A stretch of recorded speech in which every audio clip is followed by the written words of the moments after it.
Ready?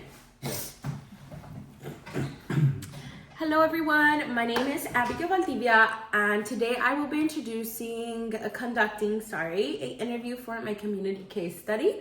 The purpose of this interview is to gain a better understanding of the community, as well how the community has its strengths, its culture, and resources impacted a student's learning.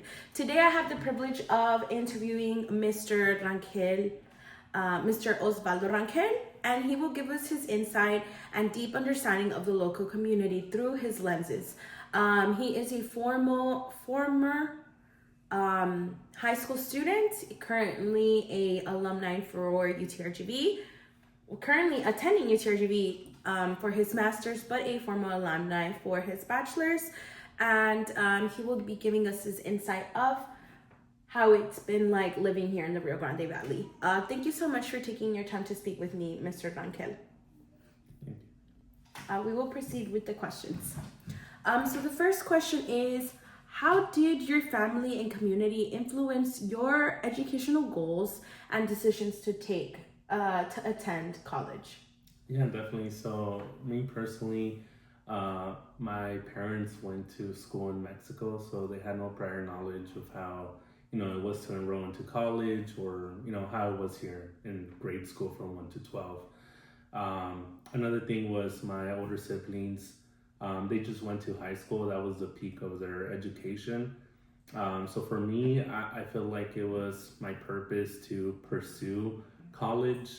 So after I did my high school, grade, the next step was applying to college, and it was a difficult process since I had to go through FAFSA. This was something that was unbeknownst, so I had to seek out for help. Additionally, it was applying for colleges. This was the first time that I'd ever done so. But luckily enough, I did get approved to attend UTRGV, which was very surprising. So more than anything, I think for me, it was just to set a precedent that hadn't been done prior within my family household. And achieving college felt like something that was distinct, and something that I could really use as a disruptor and, potentially lead to further opportunities down the road. Wonderful. What kind of diversity, whether it was cultural, linguistic, economic, or learning differences, did you experience in your schools? And how did this shape your perspective of a student? Sorry. Mm-hmm.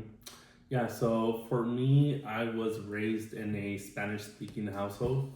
So we had essentially no knowledge of English. So when I did enter Head Start and kindergarten, it was a bit of a shell shock. It was something that I did not know. So I had to learn English while some people already had a head start of knowing the language beforehand. So that was a big obstacle that I had to be overcome. I think luckily as a child, learning the language is a lot more easier. So as I went through, my early grades, that was a language that I was able to develop. After that, I do believe everything kind of just settled down. Everyone, like I said, was predominantly Hispanic. So culturally and socially, I feel like I was in queue as everyone else, and I had no problems, associating. Wonderful. Can you share a positive experience with the teacher or the school program that you might have attended that make a significant impact in your academic success? I can speak of a experience directly with a teacher. So specifically when I was in elementary, I attended Idea Academy in the district of Donna. During my kindergarten, first grade, and second grade class, I had the same teacher, which was Miss Helsing. This teacher was extremely empathetic, and she really cared about the development of her students, and that was something that I definitely needed. For the most part, I was always pretty meek and timid growing up. She really helped me explore more about my personality, whether it was encouraging me to attend theatrics, which was like dancing, whether it was, learning more about my love for football. She was the first person that ever gave me like a DVD about a football movie. And I think because of this teacher specifically, She really encouraged my love for academics, and that's something that I'll always cherish. That's a beautiful story. What are challenges that challenges did I'm so sorry.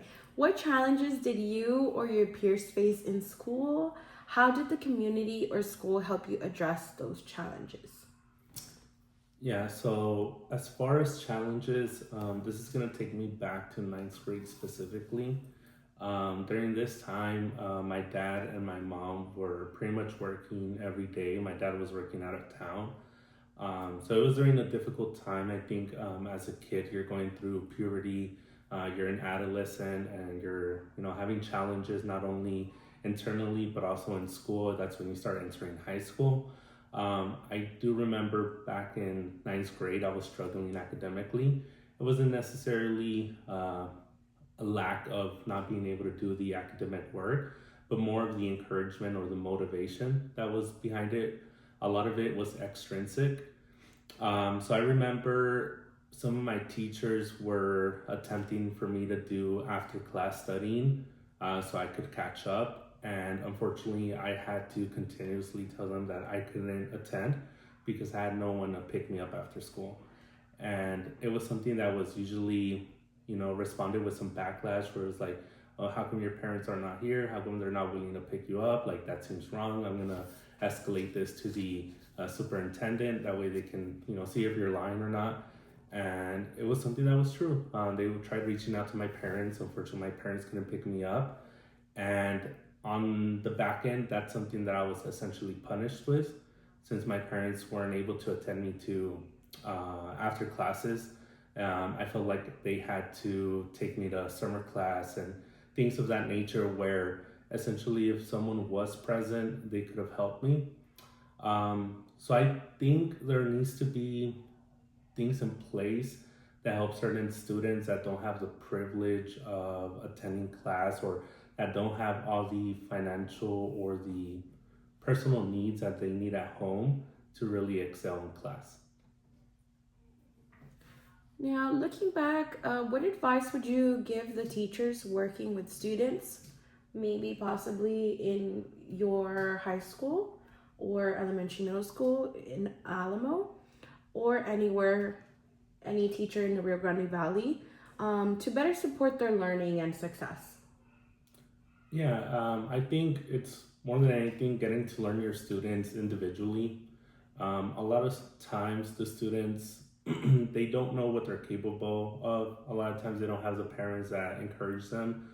And sometimes you do need to develop intrinsic motivation, something that fires them up internally, where they're motivated to attend class, where they're motivated to push harder to, extend their academic career. I think a way that they can do that is just simply getting to know their students at a personal level, just to see what their motivators are, what they want to be in their career, whether it's, attending a school in accountancy, whether they want to be in the judicial system, the justice system, being a cop. Getting to know those things, you can really help set goals in mind so that they can pursue them and be motivated to pursue those goals. And is there any... Sorry, can you describe what it was like growing up here in the Valley and attending any school? And in more detail, maybe the transition from possibly elementary to middle school to high school. I know you kind of already gave us a little bit of some details and experiences you've gone through. Maybe you can specifically talk to us about your transition from high school to college and your journey through college to now. Can you tell us a little bit more about that? Yeah, I think here in the Valley specifically, there's a couple colleges that stand out, which is STC as your community college, and UTRGV is the most pronounced university that we have available. So I think most people here in the Valley, that's their goal. They usually don't know anything past the Valley. Their whole goal is okay, after high school, I'm gonna try to get into UTRGV and do my career there. And their path really is oh, my path to college is getting financial aid. So we have a very close-minded view of college here, specifically in the Valley. Unfortunately, whenever I was trying to apply to college, one of the colleges I did want to apply to was UTSA, which is the University of Texas in San Antonio, which I did get approved of. But after speaking to my parents, that was something that they were fearful of. For some reason, they were afraid of me being by myself outside of the city. They didn't think that they were able to support me financially. And I think a lot of people do suffer the same fate where they lack the opportunity or the assistance and support to be able to venture out to different universities, let alone outside of the state. So I think that was very restrictive. As far as the transition, since I already had a clear mind and path of where I wanted to go, I think through the FAFSA and the guide of my counselors, overall the transition was successful, and through the introduction of UTRGV, I forgot the word, whenever they introduced Like you to recruiting, like the orientation? Orientation. Through the orientation, I feel like that was a great pass. They have a great advisory there that helps you set up to your classes. So all that was great. I felt like we got all the professional help that we needed to go to college. I just think it was the scope of how far we can go out where it really limits us here in the Valley. Well, thank you so much, Mr. Rangel, for sharing your insights on your academic life till now, sir. Just thank you for sharing everything. Your perspective has honestly helped me see the insights and point of view from maybe Alamo to now as a first generation student and as a alumni. So thank you so much for this interview. It was a pleasure, and I hope this helps other people and learn a little bit more about the Valley. Yes, and thank you again.